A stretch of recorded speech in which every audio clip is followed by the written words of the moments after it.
السلام علیکم۔ اکثر لوگ دوستوں اور دوسرے رشتہ داروں سے تو بہت حسن سلوک سے پیش آتے ہیں، لیکن والدین کے ساتھ بہت گستاخی سے پیش آتے ہیں۔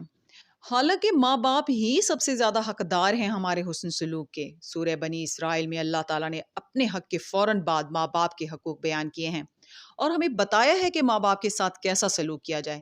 ان آیات کا ترجمہ کچھ اس طرح سے ہے: اور تمہارے پروردگار نے ارشاد فرمایا ہے کہ اس کے سوا کسی کی عبادت نہ کرو اور ماں باپ کے ساتھ بھلائی کرتے رہو۔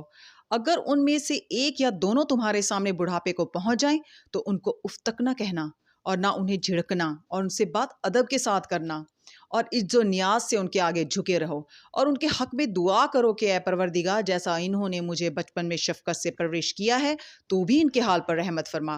جو کچھ تمہارے دلوں میں ہے تمہارا پروردگار اس سے بخوبی واقف ہے۔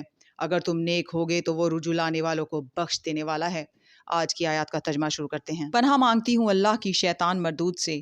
شروع اللہ کا نام لے کر جو بڑا مہربان نہایت رحم والا ہے۔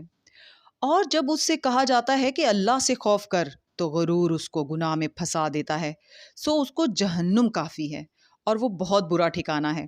اور کوئی شخص ایسا ہے کہ اللہ کی خوشنودی حاصل کرنے کے لیے اپنی جان بیچ ڈالتا ہے، اور اللہ بندوں پر بہت مہربان ہے۔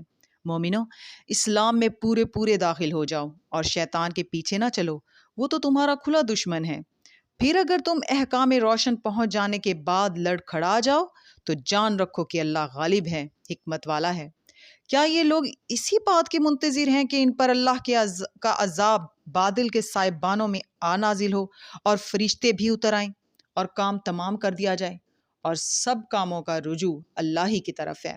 صدق اللہ العظیم۔ کل انشاءاللہ پھر ملیں گے۔ اللہ حافظ۔